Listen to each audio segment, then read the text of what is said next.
اعوذ باللہ من الشیطان الرجیم بسم اللہ الرحمن الرحیم۔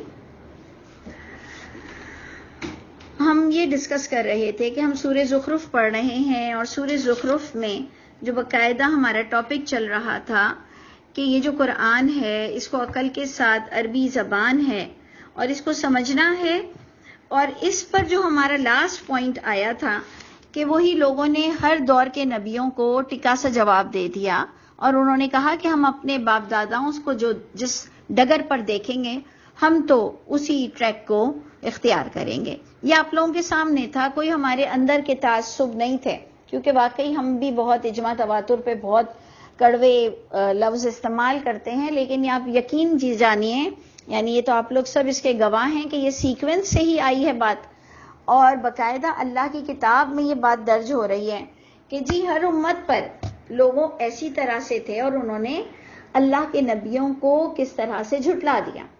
اور ہم ایک اور بات جو ہمیشہ اس ٹاپک پر کہتے ہیں کہ جب کبھی کوئی نبیوں کا ذکر آتا ہے تو وہ بالکل ریلیٹڈ ہوتا ہے پچھلی آیتوں سے۔ تو ابراہیم علیہ السلام کو جو اس وقت رول ماڈل بنایا گیا، اور ابراہیم علیہ السلام کا جو ذکر کیا گیا کہ جی کس طرح سے ابراہیم علیہ السلام نے اپنے باپ کو بھی اور اپنی فیملی کو بھی سمجھایا، تو ادھر ہمیں میچنگ نظر آتی ہے کہ تمام انبیاء کرام کے بارے میں جو اللہ فرما رہے تھے آیت نمبر 23 میں کہ وَكَذَلِكَ مَا أَرْسَلْنَا مِن قَبْلِكَ فِي قَرْيَةٍ مِّن نَذِيرٍ۔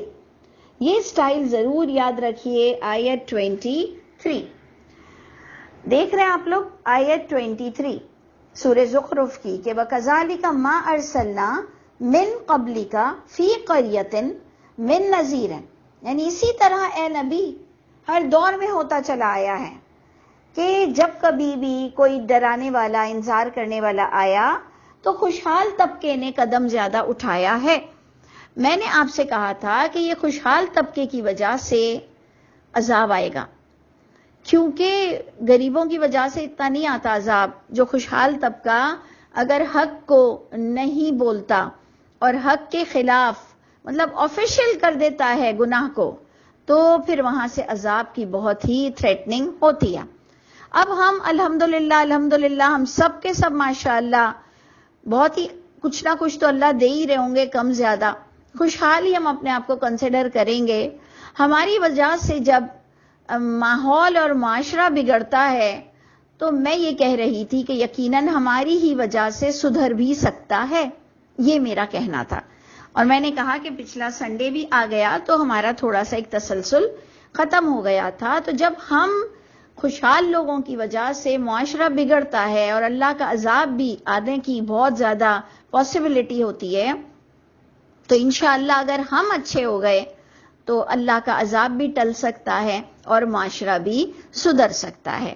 ہم اب آ چکے تھے کہ ابراہیم علیہ السلام نے کیسے قدم اٹھائے اور کس طرح ان کو یہ چھوڑنا آسان نہیں تھا۔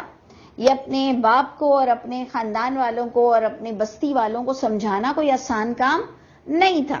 تو ہم ابراہیم علیہ السلام کی بات پڑھ رہے تھے جس پر بتایا یہ گیا آیت نمبر 28 تک بھی کہ انہوں نے بہت کچھ سمجھایا لوگوں کو کہ تاکہ وہ یہ کلمہ ان کا باقی رہے، لیکن ہمیں آیت 29 میں جب یہ بتایا گیا کہ بل متعت ہؤلاء وآباءہم، بلکہ میں متا دیتا رہا، اللہ کہہ رہے ہیں میں نے ان کے کفر کی بھی وجہ سے، ان کے گناہوں کی بھی وجہ سے میں نے ان پر دینا نہیں چھوڑا، جس سے یہ بھی بات اب ہمارے لیے ثابت ہو گئی کہ اللہ گناہگاروں کو دینا بند نہیں کر دیتے ہیں۔ بل متعت، بلکہ میں نے متا دی، فائدے دیے، ہؤلاء ان لوگوں کو، ان کے باپ داداؤں کو بھی، حتی جاءہم الحق یہاں تک کہ ان کے پاس حق بھی آ گیا، ورسول مبین اور جو ہر بات کھول کر بیان کرنے والا رسول بھی آ گیا، ولما جاءہم الحق لیکن حال یہ ہوا لوگوں کا کہ جب آ گیا ان کے پاس حق تو انہوں نے کہا ھذا سحر وإنا بہ کافرون، یہ سب جادو ہے اور بے شک ہم اس کا کفر کرتے ہیں۔ وجہ کیا تھی کہ ہمارے باپ دادا تمہاری بات نہیں مان رہے، ہمیں وہاں سے گرین سگنل نہیں مل رہا ہے، ہم جتنے فتوے لے رہے ہیں وہ آپ کے خلاف جا رہے ہیں، اور آپ کے فتوے جب تک تائید میں نہ آ جائیں، ہمارے بڑے جب تک آپ کو نہ مان لے، ہم آپ کو ماننے والے نہیں. یعنی ہم اپنی عقل کی رائے پہ دے دیتے ہیں اور ہم اپنی عقل کو خود سے استعمال نہیں کرتے ہیں، تو پھر عذاب کے بھی حقدار ہوتے ہیں، اور اللہ کے یہاں بھی ہم اسی طرح اٹھیں گے اور اسی طرح یہاں سے بھی مر کر جانے والے ہیں کہ ہم نے حق نہیں بولا. تو اس لیے غور کیجئے کہ خوشحال طبقے کی بات ہو رہی تھی اور اب ان کا سٹیٹمنٹ بھی آ رہا ہے، اور بیک گراؤنڈ پر انسپریشن اونلی باپ دادا ہیں، اللہ کی کتاب نہیں ہے. یہ سیدھی سی بات لکھی ہوئی ہے، آپ اس کو 100 بار پڑھ لیں، یہی بات لکھی ہوئی ہے. انہوں نے کہا کہ نہیں ہم نہیں مانیں گے کیونکہ یہ سب جادو ہے، ہم اس کا کفر کر رہے ہیں، جبکہ انہوں نے نہ جادو کو دیکھا اور انہوں نے کوئی حق کو بھی نہیں دیکھا کہ ان کو اس کا اپوزٹ پتا ہو کہ یہ کفر کر رہے ہیں. نبی جو کچھ لائے ہیں وہ غلط ہیں. ان کو سامنے سے گرین سگنل ہی نہیں مل رہا تھا ان کو تائید نہیں مل رہی تھی یہ کہنے کی کہ جی نبی سچے ہیں. کیوں نبی کو کیوں نہیں سچا مانا جا رہا تھا؟ کیونکہ وہ توحید پر بات کر رہے تھے اور بہت سے اسٹروک لگ رہے تھے ان کے پچھلی کتابوں پر، ان کے پچھلے دین پر، جو کہ خود ساختہ ان کا دین تھا.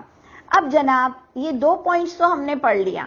3rd پوائنٹ کو آپ دیکھیے کہ کیا آ رہا ہے. وقالو، انہوں نے یہ بھی کہا لولا نزل ھذا القرآن.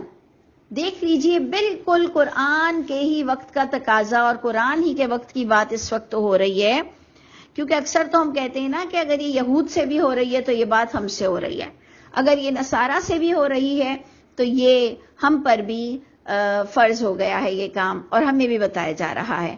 اس وقت تو اسپیشلی قرآن ہی کو فوکس کیا جا رہا ہے کہ لولا نزل ھذا القرآن، کیوں نہیں نازل کیا اس قرآن کو اللہ تعالیٰ نے علی رجل، کسی ایسے شخص پر کہ من القریتین عظیم. دیکھیں تثنیہ کا صیغہ آ گیا ہے. تثنیہ مینز انہوں نے 2 بستیوں کی طرف اشارہ کیا. 2 بستی میں مکہ ہو، مدینہ ہو، مکہ ہو اس کے ساتھ ریاض ہو، واٹ ایور. انہوں نے کہا یہ جو 2 عظیم بستیاں ہیں جو اس وقت عرب کے اندر تھیں، انہوں نے کہا اللہ نے کیوں نہیں نازل کیا اس قرآن کو کسی ایسے شخص پر جو ان 2 بستیوں میں سے عظیم ہو. جس سے ہمیں خود بخود یہ بات پتہ چل گئی کہ ان کو نبی کی پرسنالٹی بھی پسند نہیں آ رہی تھی، ان کو نبی کی پرسنالٹی بھی اچھی نہیں لگ رہی تھی. یہ تک بھی اگر ہمارے پاس یہ قرآن نہ ہوتا تو ہم ایسا بول ہی نہیں سکتے. لیکن یہ اللہ کی کتاب اتنا واضح بیان دے رہی ہے کہ لوگوں نے اللہ کو ایڈوائزز دینے کی کوشش کی کہ جی اللہ تعالیٰ کو کوئی اور نہیں ملا، اللہ تعالیٰ نے اتنی عظیم 2 بستیاں ہیں اس میں سے اس شخص پر نازل کیا. تو آپ غور کیجئے گا کہ ہم بھی انسان کی بات کو نہیں دیکھتے ہیں، ہم انسان کو دیکھتے ہیں. وہی جو بڑا ہی مشہور فقرہ ہے کہ مت دیکھو کہ کون بول رہا ہے، یہ دیکھو کہ کیا بول رہا ہے. یہ وہی والی بات ہے کہ کیا بول رہے تھے نبی کریم صلی اللہ علیہ وسلم، جس پر انہوں نے کہا کہ اللہ کو یہی شخص ملے ہیں. اس پر اللہ کا آنسر آ رہا ہے 32 آیت میں. یہ ایک طرف بات اٹھائی گئی، 32 آیت نے اس کو ریپلائی کیا کہ اہم یقسمون رحمت ربک. Now come to the point. اس کے اندر بڑا گہرے لفظ ہیں، اگر آپ غور کیجئے تو اس کے اندر اتنے گہرے لفظ ہیں کہ آپ کو پتا چلے گا کہ قرآن کا علم ایکچولی رحمتی ربک ہے. یہ مجھے بہت پیاری لگی بات سمجھ کے کہ کیا وہ تقسیم کرتے ہیں تیرے رب کی رحمت، یعنی نبوت بھی رحمت ہے، قرآن کا علم دیا جانا بھی رحمت ہے. کیا یہ تقسیم کرنا چاہتے ہیں تیرے رب کی رحمت؟ نحن قسمنا. اللہ تعالیٰ فرما رہے نحن قسمنا، ہم نے تقسیم کیا ہے. یعنی یہ مجھے ایڈوائز دے رہے ہیں کہ اللہ تعالیٰ آپ کو یہ 2 بستیوں میں سے یہ شخص ملا ہے. تو سنو، غور سے سنو یہ بات کہ یہ جو علم آنا اور اللہ کا اسپیشلی ایک تو وحی کے لیے منتخب کسی کو کرنا. دیکھیں ہم اس کے 2 ڈائمنشن لے لیں گے کہ ایک تو ہم کہیں گے کہ یہ جو نبی کو سلیکٹ کیا گیا یہ باقاعدہ اللہ کی طرف سے ہے اور یہ بھی بہت بڑی رحمت ہے. اور ہم اس کا 2nd ڈائمنشن اپنے لیے بھی لیں گے کہ وحی کا ملنا نبی کو اور اس وقت میرا اور آپ کا قرآن سے جڑنا، یعنی ہم اس وقت اسی وحی کو پا رہے ہیں، جو نبی پر وحی اتری اسی کو ہی ہم اس وقت پا رہے ہیں۔ تو اس سے پتہ چلا کہ یہ سراپا رحمت ہے۔ چاہے ہم نبی کے ڈائمنشن پر لے جائیں کہ جی یہ اللہ فرما رہے ہیں کہ کیا وہ تقسیم کرنے والے ہیں تیرے رب کی رحمت، تو ہم تو بس رحمت پر اٹک گئے نا کہ اچھا یہ رحمت ہوتی ہے، کسی کو قرآن مل جانا، اس کی سمجھ آ جانا اور اس سے سارے جھوٹے خداؤں سے جان چھوٹ جانا اور سارے غیر اللہ کے سٹیٹس معلوم ہو جانا، بہت بڑی رحمت ہے، بہت بڑی رحمت ہے۔ تو اللہ نے فرمایا کیا یہ تقسیم کرتے ہیں تیرے رب کی رحمت کو؟ ہم تقسیم کرتے ہیں ان کے درمیان ان کی معیشت کو بھی دنیا کی زندگی میں، اور ہم بلند کرتے ہیں بعض ان کے بعض کو درجات میں۔ یعنی اب آ گئی بات جو پچھلا ٹاپک تھا کہ خوشحال لوگ، اب ہم اس ٹاپک سے بھی اس کو جوڑ سکتے ہیں کہ خوشحال طبقہ وہ نبی کریم صلی اللہ علیہ وسلم کو بڑی حقارت سے دیکھتا تھا، اور اس سے ہمیں خود بخود پتہ چل گیا کہ نبی اتنا اسٹیٹس وائز ان کے برابر نہیں ہوں گے، لیکن یہ جو رحمتی ربک ہے نا کہ اللہ کی وحی کا علم دیا جانا، تو اللہ نے دونوں رحمتوں کو ڈسکس کیا کہ یہ نبوت بھی ہم نے جسے صحیح سمجھا اس کو دے رہے ہیں، اور آپ کو اچھی طرح پتا ہے کہ یہ نبی کو وحی ملنا یہ نبی کی پرسنالٹی کو خود بخود انہینس کرتا ہے۔ خود بخود ہمارے پاس نبی کی پرسنالٹی کلیئر ہوتی ہے کہ وہ بہت بہترین سپیکر ہوں گے، وہ بہت بہادر انسان ہوں گے، وہ کمانڈو ایکشن لے سکتے ہوں گے، وہ کسی سے ڈرتے نہیں ہوں گے۔ ہم لوگوں نے تو سمجھا نا نبی صرف نمازیں پڑھتے ہوں گے، زکوٰۃ دیتے ہوں گے اور خالی پیٹ سو جاتے ہوں گے۔ ادھر ہمیں پتہ چلتا ہے نہیں بھائی، وہ ان کو پورا ملک سنبھالنا تھا، ان کو جنگیں لڑنی تھی، ان کے پاس ٹیکٹکس ہوا کرتے تھے، وہ پورا جائزہ لیتے ہوں گے، ان کو ویپنز دیکھنا پڑتا ہوگا، ان کو گھوڑے اور یہ تمام چیزوں کے بھی کام دیکھنے پڑتے ہوں گے، ان کو پورا تیر کمان کے مٹیریل تک کا دیکھنا پڑتا ہوگا، سروے کرنا پڑتا ہوگا، بہت ہی وہ کہتے ہیں نا کہ ڈائنامک کوئی شخصیت ہوگی۔ اور سب سے بڑھ کر تو جو مجھے فیوریٹ لگتے ہیں کہ بہت بہادر ہوں گے، ایسے ویسے نہیں ہوں گے، جبھی تو اتنے لوگوں کو جواب دے سکتے ہوں گے اور بات کرنے میں بہت ہی اعلیٰ ہوں گے۔ تو آپ غور کیجئے کہ اب ہمارے پاس دو ڈائمنشن آ گئے، ایک وہ خوشحال طبقے کا ٹاپک چل رہا تھا پیچھے سے، اور اب ایک وحی کے لیے جو سلیکشن ہوا تو اس کو بھی رحمت کنسیڈر کیا گیا۔ اور اب آپ دیکھیے کہ دونوں رحمت کی بات ہو رہی ہے کہ تم جس معیشت پہ اترا رہے ہو، تو غور کیجئے آیت کے ورڈز دیکھیے کہ نحن قسمنا بینہم، ہم نے تقسیم کیا ہے ان کے درمیان ان کی معیشت کو، یہ اکانومی کو، پیسوں کو، فی الحیات الدنیا، ان کی دنیا کی زندگی میں، ورفعنا بعدہم فوق بعد درجات، اور ہم نے بلند کیا ہے بعض ان کو بعض کو درجات میں، لیتخذ بعضهم بعضا سخریا، تاکہ وہ اختیار کریں بعض ان کا بعض کو اپنا خدمتگار یا اپنے ماتحت وہ اس کو استعمال کریں۔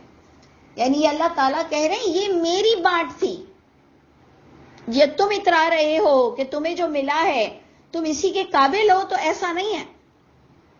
تم اس قابل ہو، ہر پیسے والے کے دماغ کو اللہ نے کھول دیا، کیونکہ یہ بہت پیاری بات ہے، ہمارے کیریکٹر بلڈنگ پر بہت اچھی اثر انداز ہوتی ہے کہ پیسے والا سمجھتا ہے کہ میں اسی قابل ہوں اور میں بہت عقل مند ہوں اور مجھے تو یہ ملنا ہی چاہیے تھا، اور جو بیچارہ غریب ہوتا ہے ہم اس کو نان سینس ہی سمجھتے ہیں، ہم سمجھتے ہیں اس کے پاس یہ بہت ہی شارپ نہیں ہے، یہ عقل مند نہیں ہے، یہ بے وقوف نہیں ہے، نہیں تو یہ کہاں سے کہاں پہنچ جاتا، اور میں کر کر ہمارے اندر ایک بات، اندر ہمارا دل بتاتا ہے کہ جی میں بہت عقل مند۔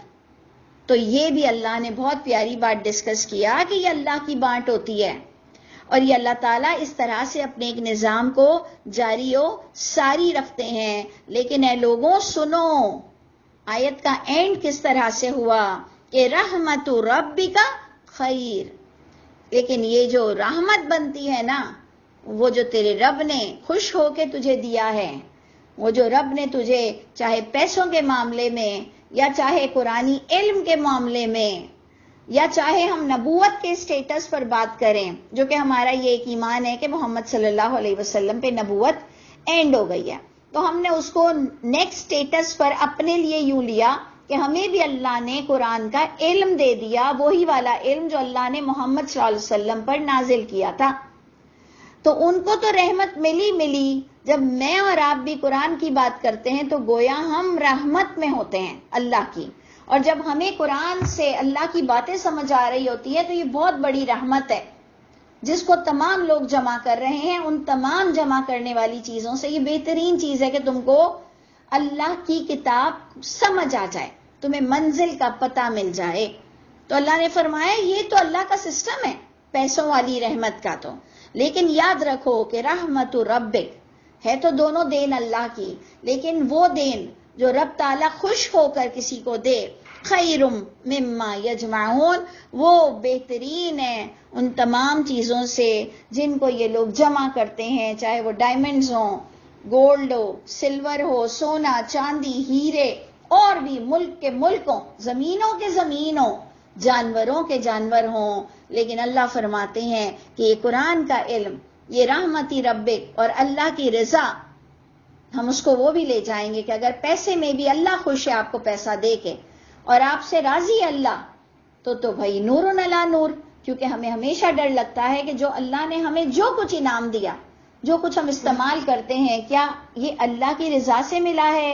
یا جیسے اللہ گناہگاروں کو بھی تو نعمت دیتے ہیں، تو اللہ نے مجھے بھی دے دی ہے کہ جاؤ یہ لو، تو تم کو یہ بھی ملے گا۔ جب اللہ مشرک کو دے رہے ہیں تو مجھے بھی دے رہے ہیں، لیکن اللہ مجھ سے ناراض ہے، تو یہ سوچ کر ہمارا دل ناراض ہو جاتا ہے، ہمارا دل اداس ہو جاتا ہے کہ اللہ تعالیٰ ایک ایک چیز میں آپ کی رضا ڈال دیجئے، اور اللہ تعالیٰ کچھ بھی چیز آپ کی ناراضگی کی ہمارے پاس نہ ہو، اور اللہ تعالیٰ ہمیں مفلسی اور ذلت سے بھی بچائیے گا۔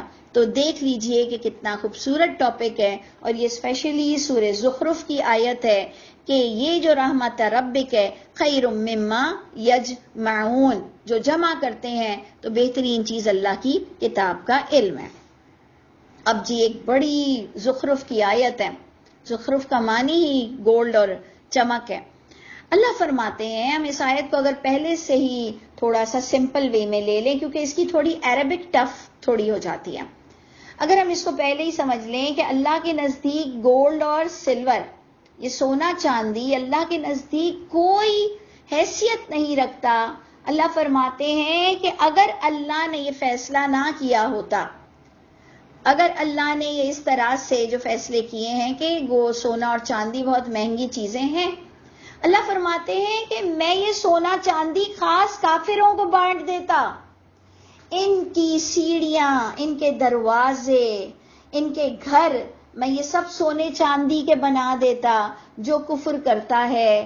لیکن تم سب سونے چاندی کو اتنا پسند کرتے ہو کہ اللہ نے یہ بات نہیں کی، پھر نہیں تو اللہ نے اپنا ایک سوچ بتائی، اللہ نے آپ کو ایک زاویہ بتایا کہ سونے چاندی کی کوئی ویلیو نہیں اللہ کے نزدیک۔ آپ اس کی عربک دیکھیے تو بہت خوبصورت ہوگی کہ وَلَوْلَا أَن يَكُونَ النَّاسُ، اگر نہ یہ کہ ہو جاتے لوگ، امتاً واحدہ، اگر انسان ایک ہی ٹریک پر سب کے سب اللہ کی کتاب کو پکڑنے لگ جاتے، تو اللہ کا طریقہ کار یہ ہو جاتا کہ لَجَعَلْنَا، تو اللہ تعالیٰ کر دیتے، اللہ فرماتے ہم بنا دیتے، اگر تم سب ایک کتاب پر متفق ہو جاتے، اگر تم سب ایک کتاب پر متفق ہو جاتے، ایک امت بن جاتے، فرما بردار بن جاتے، اور بہت کم لوگ ہی اللہ کی ناقدری کرتے، تو اللہ ان کم لوگوں کو سونے چاندی سے نواز دیتے ہیں۔ یہ جو میری انڈرسٹینڈنگ ہے، دیکھیں گے صحیح ہے، کیونکہ میں آپ کا فیڈ بیک چاہوں گی کہ مجھے یہ مل رہا ہے اس آیت میں کہ اگر تم سب فرما بردار ہو جاتے تو میں جو چند لوگ ہوتے نا ان کو سونے چاندی بانٹ دیتا۔ اللہ کی سوچیں اللہ کے نزدیک اس کی کیا حیثیت ہے۔ وَلَوْلَا أَن يَكُونَ النَّاسُ، اور اگر نہ یہ کہ ہو جاتے لوگ امتاً واحدہ، ایک ہی امت بن جاتے، فرما بردار ہو جاتے، لَجَعَلْنَا، تو البتہ ہم کر دیتے، لیمن اس شخص کے لیے، یکفر بالرحمن جو رحمان کا کفر کرتا. اگر تم امت واحدہ بن جاتے، تم لڑتے نہیں، تم فرقے فرقے نہیں ہوتے، لیکن تم تو زیادہ تر لوگ ہی لڑے ہوئے ہو.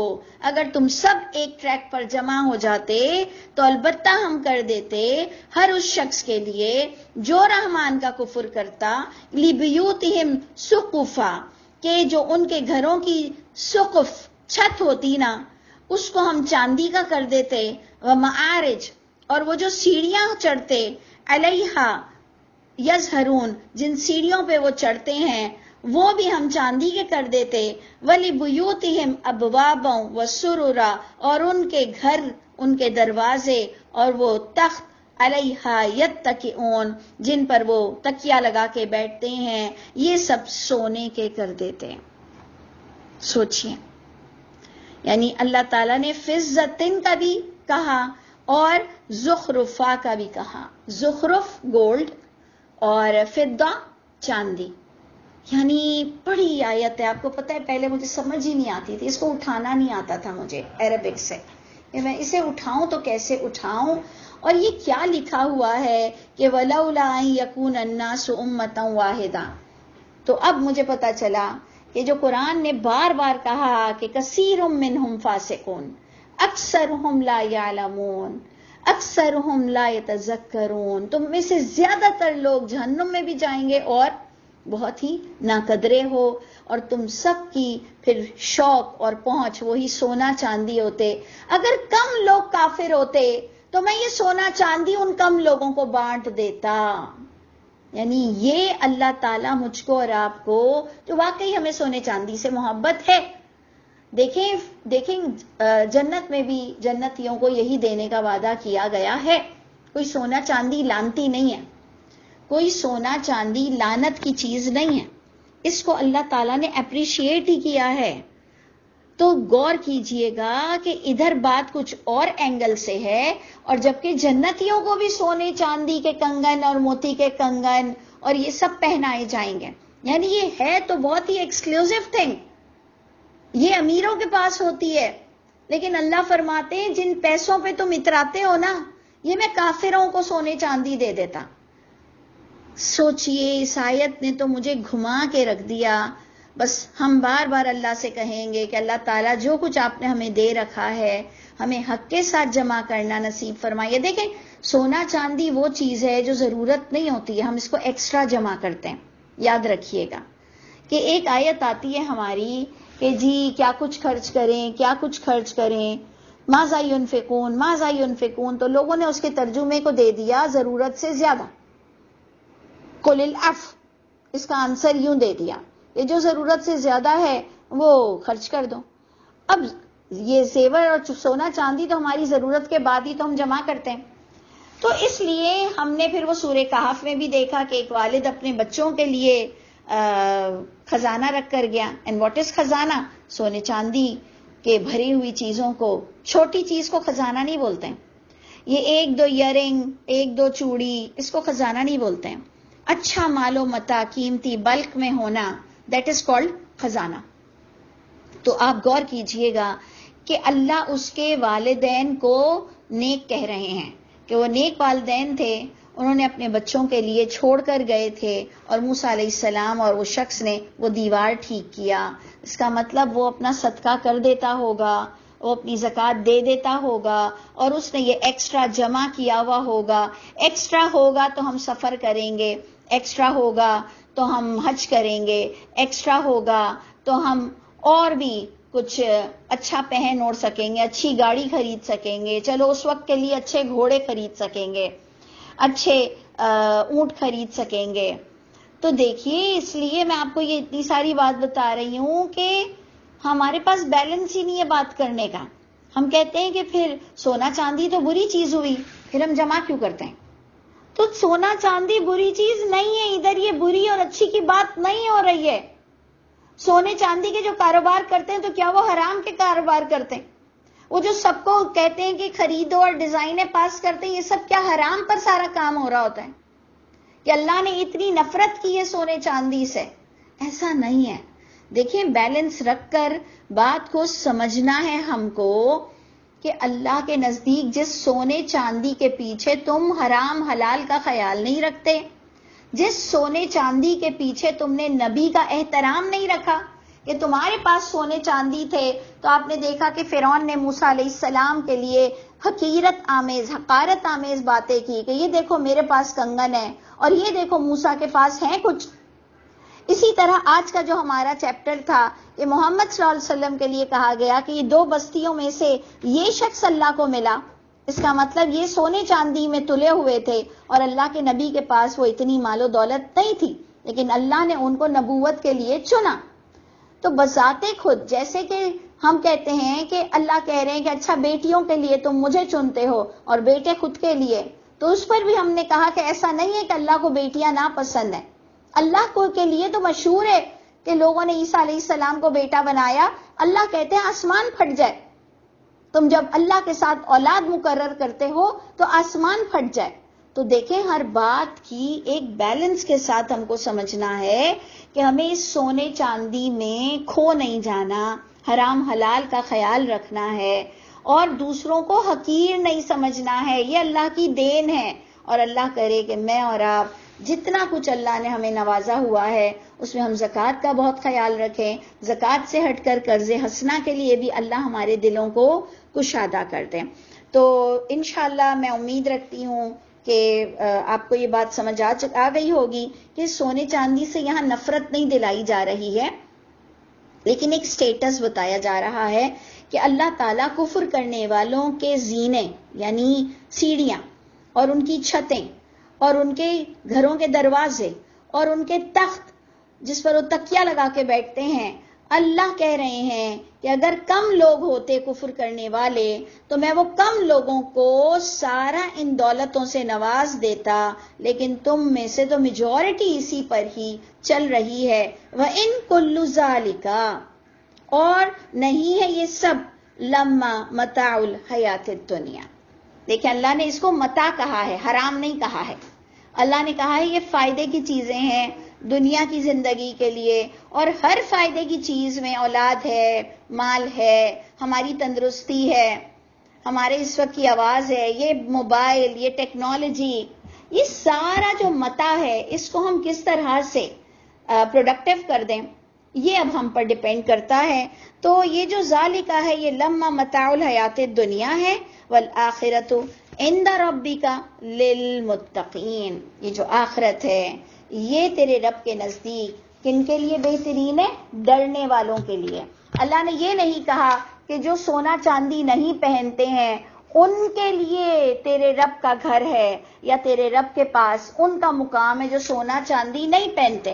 اللہ نے اس طرح سے اسے کنڈیم نہیں کیا، بلکہ اللہ نے کہا کہ ہم نے تمہارے لیے سمندر کی چیزیں، سمندر کا کھانا، اور جو اس سے تم مونگے اور موتی نکالتے ہو اور جس کو تم زیورات کے طور پر پہنتے ہو. موتی بھی بہت قیمتی ہوتے ہیں. تو اس لیے اللہ تعالیٰ مجھ کو اور آپ کو اس کی سمجھ دے. لیکن میں اس آیت کے ساتھ اینڈ کروں گی، جبکہ رکوع تو 35 پر اینڈ ہوا، لیکن 36 موسٹ امپورٹنٹ آیت ہے. 36 آپ کی یہ پورے آج کے ڈسکشن کا نچوڑ سمجھو ہے. غور کیجئے گا کہ وَمَن يَعْشُ عَن ذِكْرِ الرَّحْمَنِ، جو غفلت برتتا ہے ذکر رحمان سے. یہ بات ہو رہی ہے کہ تم نے بغیر تحقیق کے اللہ کے نبی کو جھوٹا بولا، تم نے ان کو ساحر بولا، اور تم نے اپنے باپ داداؤں کی باتیں جو ہم نے اور بھی فرائیڈے کو پڑھی تھی باتیں کہ ہم نے تو اپنے باپ داداؤں کی سننی ہے. تو اے لوگوں سنو، جو غفلت برتتا ہے ذکر رحمان سے، نقید لہو شیطان، اللہ تعالیٰ اس پر شیطان کو مسلط کر دیتے ہیں، فہوا قرین، وہ اس کا ساتھی ہو جاتا ہے اور وہ روکتے رہتے ہیں ان لوگوں کو راہ راست سے، اور یہ ساری زندگی سمجھتے رہتے ہیں کہ یہ ہدایت یافتہ ہیں. تو اب بات سونے چاندی سے ہٹ کر کدھر آ کر ٹھہر گئی کہ ذکر رحمان سے غفلت برتنے کا پھر نتیجہ ہوتا ہے کہ ہم کس کس طرح سے شیطانوں کے دوست بنتے ہیں. نہیں تو شیطان بھی ہم پر کوئی اس کو فری ہینڈ نہیں دیا گیا کہ وہ ہم پر قابو پا لے. اللہ تعالی ہم سب کو قرآن سمجھنے والا اور اللہ کی رضا کے مطابق زندگی گزارنے والا بنا دے۔ السلام علیکم ورحمۃ اللہ وبرکاتہ۔